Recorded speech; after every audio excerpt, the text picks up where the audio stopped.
Chair of the event, Honorable Professor Marcus, who, apart from being a very close and dear friend of the Gayatri pariwar, is also one of the most learned, devoted, and inspiring leaders of a very unique tradition of science and spirituality working together.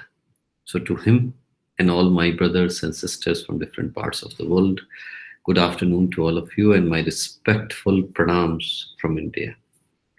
First of all, allow me to convey our heartfelt congratulations to Professor Marcus for a very successful and pristine beginning of this exceptional congregation.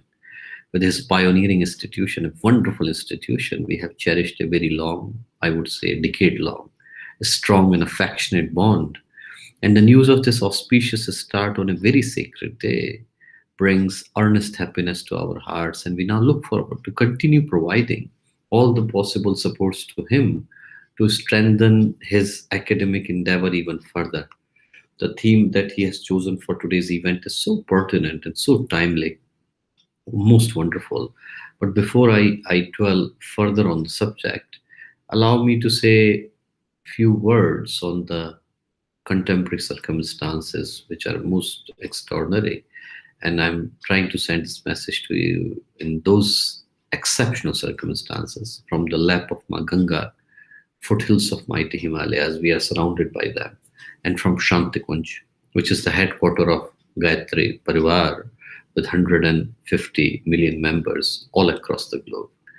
So these historic times in which I'm trying to send the message to you, and you know that we are witnessing a shift in the global consciousness because of a colossal pandemic and this travesty that has been momentous and ever seen by the mankind. And when we attempt to evaluate the current times in the background of such calamity, then the present times could easily be called as unprecedented. And in such times, the significance of the divine possibility that wisdom tradition offers and the significance of what we aim to accomplish through today's congregation, it becomes of utmost significance more than ever before. And when we try to think about the spiritual dimension of the consciousness, then the way I see it is that our hunt, and when I say our, I'm referring to the humanity. So our hunt as humanity together for perfection is coming from a deep instinct to discover an eternal and absolute and timeless truth. And that comes along with a desire to manifest the fullness of my hidden possibilities. Because I believe that deep down, each of us is trying to search for an eternal and final freedom. And without reaching to a higher consciousness, the life continues to give us a feeling of imperfection and incompletion. Somehow, there is a feeling that something is missing. Because without knowing who I really am and what my purpose is in this vast existence, then everything that I do appears to be unfulfilling and futile. So naturally, the question comes that why this task of knowing who I really am is so difficult. Ideally, it should have been an effortless task. No one needs to tell a flower to be a flower or a dog to be a dog. Then why on earth human beings need to be gently cajoled towards embracing the humanity? After all, every other being in the universe appears to be in sync with its existence. We, on the other hand, seem to have lost our internal compasses. Our emotions and identities are frequently in conflict, clouded, fragmented. It is therefore right to ask that why we have lost our integrity. Why do we feel so divided? Why do we suffer so much with this internal conflict? And finding the answer to that question would take us to the spiritual dimension of the consciousness. Because I believe that one of the major reasons for our failure to attain an inner congruence and harmony is caused by the world that we are born into. because our inner aspirations and the expectations of the world from us, they do not seem to be aligned together. It seems that world does not want us to be what we are born to be. Look at the ideals that society parades in front of us, and look at the way those ideals are enforced upon each and every individual, so that most of us would always be doomed to live dissatisfaction because we are not that person, and along with an obsession of what I should be, while being completely unaware of the fact what I was born to be. Knowing what I was born to be is a transformation of the consciousness, and I'm trying to run after a very pseudo and fake identity. So, apart from a split personality, a fractured self, and a very unhappy individual, what else such an obsession can offer? The first step in the journey of finding peace within takes place by the transformation of the human consciousness. And the reason I use the word consciousness is because what I just talked about, everyone is aware of it and everyone is desperate to find a solution. But unfortunately, our efforts are focusing only on the external measures, like changing the law, changing the regulation, changing the acts, which are important, but they cannot bring a total transformative change unless there is a change in the mindset. The change that I talk about is not the one that happens if I change externally, like I change my clothes or I dye my hair or I get tattooed, but it is the substantive change in our personalities that Gurdev mentioned as global transformation of consciousness. And I believe it is important to, when I mention Gurdev, Pandit Shyam Sharma Acharya, it is important to mention what he did. He was such a prolific scholar of modern India that he wrote more than 3,000 books in Hindi and Sanskrit. Imagine that.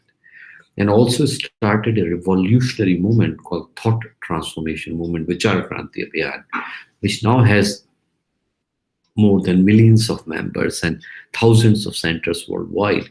And he talked about inner transformation, Atmanirman, as the key to change the consciousness of the world. It is important to quote what he said on the current circumstances, and that he was writing in 1987. He said that while the current circumstances they look dark and gloomy, they should not bring fear or despair to us. Rather, we should embrace them like a call of action, because they are a sign. They are a sign that we are born at a time when entire mankind is called to accomplish a completely new level of collaboration between different nations, races, religions, sectors, society. For the first time in the history, all the people of the world are called to accomplish that they never accomplished before, which is to work together as one single family. And to accomplish that, you need to have a refined, elevated, higher consciousness. And at the end, as Professor Marcus has asked me to do, I would like to say a Rigvedic prayer that I have chosen for today's auspicious event. And this prayer is the cornerstone of dharmic traditions and also the founding philosophy of our organization called Gayatri Pariwar. So this is the mantra of Gayatri that I would do. It is addressed to Ma Gayatri, who is the creator of the universe, giver of the life. And we ask her to guide us to the Sanmarg, which means the righteous, illumined path. And after doing the mantra of Gayatri, I would like to do the Shanti mantra or Shanti prayer of Yajurveda.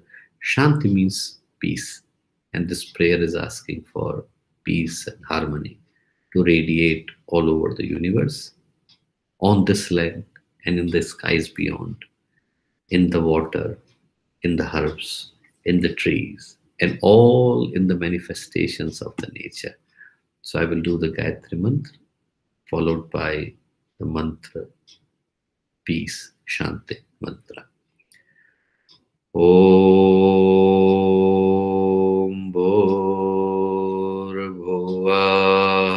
Swaha Tatsaviturvarenyam भर्गो देवस्य धीमहि धियो यो नः प्रचोदयात्।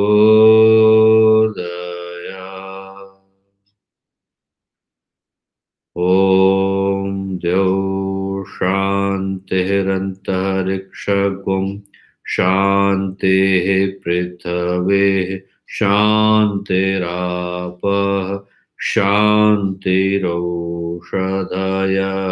शान्तिः वनस्पतयः शान्तिर्विश्वे देवः शान्तिर्ब्रह्म शान्तिः सर्वगं शान्तिः शान्तिरेव शान्तिः सामा शान्तिरेधि ॐ शान्तिः शान्तिः शान्तिः सर्वारिष्ट सुशान्तिर्भवतु.